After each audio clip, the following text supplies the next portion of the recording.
This is 40k today. As fast as Harlequins, as tough as Iron Hands, as big as Imperial Knights, as loved as Tau. Hiya folks, and welcome to 40k Today.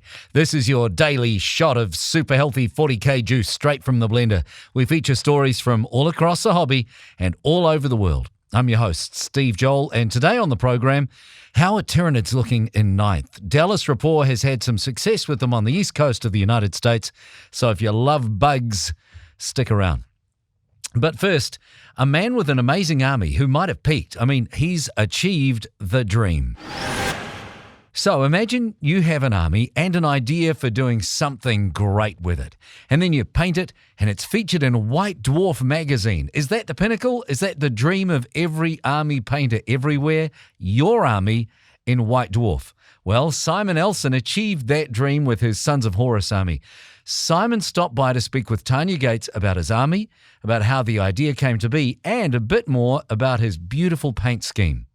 I'm here with Simon today, and he is going to tell us all about his army that was featured in White Dwarf. So thank you so much for being on the show. Yeah, thank you for having me. So for many of us, we sort of flip through White Dwarf, and we always imagine what it would be like to actually have our army featured in the magazine. And I just want to know, what does that feel like when you see your stuff on the pages? Yeah, it's amazing. So it's pretty much a childhood dream come true. Mhm. There were so many armies when I was like 9 years old, and I bought my first White Dwarf, and I just I looked at them, and I never thought, my 9-year-old self never thought that I would be up there one day. But I was always, painting was always a very big part of the hobby for me. And so I just constantly worked on it, and now we are here. Yeah. I'm not shocked to know that you've been painting for a really long time because your collection is beautiful. Have you Yeah. been collecting your Sons of Horus for a long time, or is this sort of a newer project for you? It's kind of an ongoing project. When I started in the hobby when I was 9, which is pretty much like over 20 years ago now, I was pretty much only into Xenos because I thought Space Marines are pretty boring because they're just humans in bigger armor. Yeah. But as soon as I discovered like the Horus Heresy novels, this changed for me because the Space Marines in there have so much depth to their character, and I think you don't really understand like Space Marine culture until you read those books because the Codex is not really giving away that much. So it is kind of a longer ongoing project for about like, I think I started 6 years ago. Wow, that's awesome. And your collection is amazing. You've got some Forge World stuff in there and some Primaris stuff. You've been kind of getting a little bit of heat online about how you have collected your army, but was there any sort of thought process going into it of like something you wanted to achieve, or did you just sort of collect stuff that you liked the look of over time? Okay, so when I start a new army, it's usually that I have a like an idea in my mind how I want to play it. So it's like more rules driven, and then I just see that I can get a competitive force out of it. And once I have that, then I start to just roam around the background and add stuff to it that I like. But like the first idea is always like have a like a 2,000 point army that works with 40k with tournaments and stuff. And since I picked up the Horus Heresy novels, like the Sons of Horus were always the legion that I think was the coolest. Okay. And like I said in the article, I have kind of a taste for the bad guys. And the heat you mentioned was like because people thought it would be like a true Horus Heresy army, which it isn't. I mainly play 40k with it, which doesn't mean that I wouldn't go down the route and play Horus Heresy in a day. The main problem is that we lack a player base here. So the true heresy I've been doing is that I play them as Ultramarines. Some people didn't take that kindly. Yeah. Well, that's the cool thing about the hobby is that you can do whatever you want for it. Like your war dollies are yours to paint and play however you choose, and I think that that's one of the coolest things about this hobby Yeah, personally. it is. It is. Yeah. What drew you originally to the Sons of Horus? You kind of mentioned that you like the baddies, but was there something in the lore that really captured your imagination? Oh, it was pretty much everything. Like the whole like history of the Sons of Horus from like when the novel started. Horus was a pretty great guy. He was very relatable. He was nice. He was like a cool big brother, and like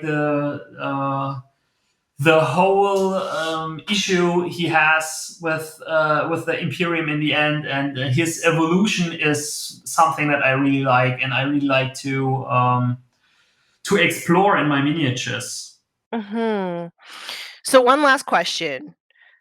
There is a lot of struggle for people when they are trying to paint Sons of Horus color scheme because even Forge World and Games Workshop can't seem to come together to like tell you how to paint an accurate color scheme, but you've nailed it. Can you share your recipe with us? Of course, like the recipe is printed in White Dwarf, but like for completion, I can just give it a quick rundown. So I experimented a lot, and there was definitively one scheme that I settled for. That is Mhm. like the green is like Cabalite green applied via an airbrush over a black primer. Sometimes you need to do that twice because like the black really shows through after the first one. Then I do highlights with Sybarit green, also via an airbrush. And again, a third highlight with the airbrush Sybarit green and Wraithbone. About, I would say, 75 to 25%. Okay. And after that, it looks really weird because it's very, very bright. But Mhm. this is intentional because after that, I shade the whole thing with a 50-50 mix of Coelia Green Shade and Lamia Medium. And that takes the whole thing down a lot. And it also pulls the whole thing together. And after that, it's pretty much like edge highlighting with Wraithbone and do the whole like weathering with typhus corrosion, blacks, and yeah, this the last step is applied via a sponge, Oh, wow. and That that's is pretty much really how I do the awesome. green. Yeah, it is absolutely stunning, and, we'll make sure to post back to your Instagram, but everybody should go out and check out that White Dwarf because the photos that they took are also just so fantastic. But Yeah, thank you so much for being on the show. It was a pleasure to have you and to find out more about this incredible army. yeah, thank you. And if the people want to see more, they can head over to my Instagram account, and I also have there a full tutorial of the green, and I will continue to do like the gold I used in there, and the other techniques will be there sooner or later. Perfect, super helpful. Thank you so much. Thank you. That's Tanya talking to Simon Elsen. We have a link to Simon's Instagram in our show notes. Man, check out that army. Next up, are Nids dead in ninth? Are there bug builds that work? One of the top players on the East Coast stops by to give us the lowdown on how to make Tyranids work in the hashtag new 40K. Today's episode of 40K Today is brought to you by Frontline Gaming. Frontline Gaming is a one-stop shop for all your Warhammer hobby needs, discounted products, American-made gaming mats and terrain, and a full line of miniatures painting service and daily hobby content. And this can all be found at frontlinegaming.org. Welcome back. Dallas Rapport is a top player from the United States East Coast and a Tyranid lover. There's been plenty of chat now about what the changes to the game in New 40K and to the missions will do to Tyranids. John Damaris spoke to Dallas to get some tips about playing the bugs. All right, this week we are very lucky to be joined by Dallas Rapport, which some of you might not have heard of, but he is a terror on the East Coast with the Tyranids, and he's here to tell us all about how to use them in 9th edition in this week's Faction Focus. Dallas, take it away. Hey, it's great to be here with you. I think the big thing, takeaway of Tyranids right away, is they're not an army that is going to math you off the table with amazing guns or rerolls or units that you look at the stats and you're just like, wow, this is just a great unit. I think they are an army that has a lot of tricks that involve movement, reserves, and playing the mission very well. So I think you have to approach it from perspective of I'm not going to try to just bully you off the table, but I'm going to surgically use these units to steal points from you, and then at the end of the game, you have almost nothing left. Your opponent's almost tabled you with his reroll guns that are much better than yours, but he's behind on the scoreboard big time. So I think that's really how you have to approach most matchups. If I were just to generalize how Tyranid should work. Cool. So then you're still using Swarmlord then, right, to get those units to move. But it sounds like maybe you're changing it up and maybe not using those Stealers that everybody leaned on for so long, those Kraken Stealers. Like, are you using more of the Gaunts? Yeah, exactly. I think Steelers have suffered greatly, not just from points increases, but mainly just changes of the core rules as far as coherency. Being able to get out of wraps, all of that stuff, being able to shoot into combat with some units, just a million reasons why Steelers aren't what you want them to be. But I do think you can take away from them their ability to move very quickly, touch stuff, control objectives, all that. But you want to transition it to more throwaway units where their goal isn't to do damage, but they're a cheaper unit that you don't mind just sending in a 10-man unit of Gaunts. They touch some stuff, they steal some objectives, and they just create value for you. So using things like Hormagaunts or Termagants, even like maybe a small unit of Gargoyles, just because the max threat range they have, they're not OBSEC, stuff like that. So similar concepts, but you just move away from Gene Sealers who you need to survive and do damage to units are going to die. You're just going to try to steal points for them and mitigate some shooting. Yeah, and I imagine that you'll also use them for some move blocking shenanigans, that kind of thing, because they're just throwaway units. But you can generate value by slowing, because it's only a 5-turn game. You slow down your opponent's ability to score on the mission, and thus denying them points is kind of like you scoring points. Yeah, I mean that is a huge part of it. I think that's the thing is you can use one small gaunt unit, whatever variety, to potentially steal objectives, move block, and touch units in combat to limit their shooting, that they have to shoot certain units. And the way a lot of armies function in this edition is a big brick that kind of moves, as far as like Death Guard or Sisters, or even some Marine units that just walk around the table.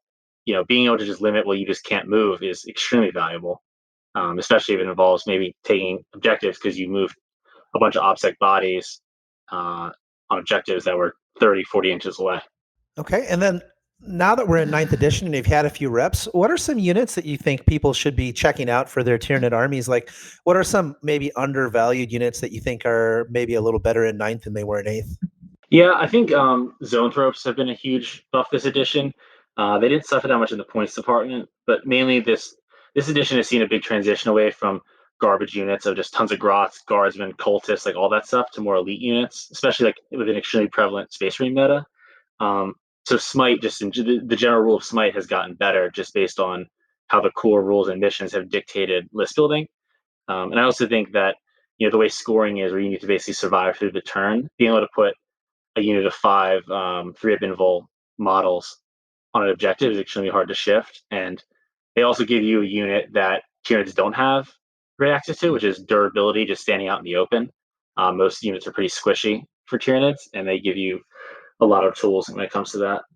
Yeah, and I suppose Smites probably have more value because I think 2 of the armies that are really coming up are Custodes and Harlequins, right? And they're both Smite allergic. So having that in your list is probably well positioned in the meta right now, at least the way it stands. Yeah, no, I totally agree. I mean, I played against a Custodes person, and the Smites were just brutal. I mean, any of that stuff with where you can just bypass certain defensive buffs like negatives to shoot, or high invuls, high toughness, any of that stuff. It just ignores all of it. And the fact that you don't have a bunch of guardsmen or cultists or other trash units in the way eating that really increases the value you get out of those units. Okay, that makes total sense. Last question. What advice would you give somebody if they saw Tyranids across the table from them? Like, what's what they should be thinking about in the game? I think it is.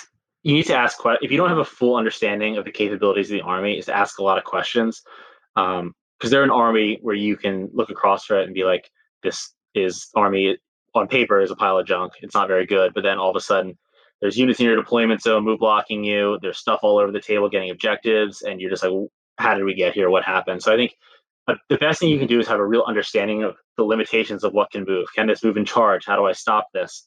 And it'll really help you kind of dissect their abilities and stop them. I think that's really the biggest thing, because they're not an army that's just going to out-efficient you, outshoot you. Like, chances are whatever army you're playing is more efficient at shooting, it's better in combat, etc. You need to understand of how to not get tricked by not understanding what their movement capabilities are and things like that. Yeah, and I do think Tyranids is an army that wins in the movement phase, is how I would describe them. Yeah, I think that's extremely accurate. Dallas, thanks again for stopping by. If you guys want to hear a lot more about Tyranids, he's actually on Art of War this week, which will be available on the Frontline Gaming Network on Monday, or if you're a patron of the Art of War, should be available when this podcast releases. All right, Dallas, thanks again. Yeah, thank you very much. That's Dallas Rapport with our man John Damaris. Nids have some of the coolest models, so let's hope they see plenty of game time in 9th. Okay, who's ready to get a song stuck in your head? It's time for It's the model of the day, the model of the day, the model of the day. Today's model comes from Chris Light from Sightline Miniatures. He's nominated his Plasmancer model. That's what he calls it, his Plasmancer. And it's awesome. Chris has a fire theme running through his Mefrit Crons, and it looks super cool. Grim dark colors that really make the bright yellows and reds pop. We love it. Check out Chris's art on his Instagram. There's a link in the show notes for today's episode. And if you have a model that you want us to feature on the show, or if you've seen a model that should feature on the show, let us know by using the hashtag 40K today on Instagram, and we'll find it. That's how Chris got to us, using that hashtag 40K today. And that's it for today's program. Thanks for joining us. A big thank you to our content producer, Alex Painter, our social media ace, Tanya Gates, and our technical producer, Seamus Ronan, for all their hard work once again putting the program together. We'll see you tomorrow. Till then, for Paul and John and the 40K Today team, I'm Steve Joel, and that's what's happening in 40K Today.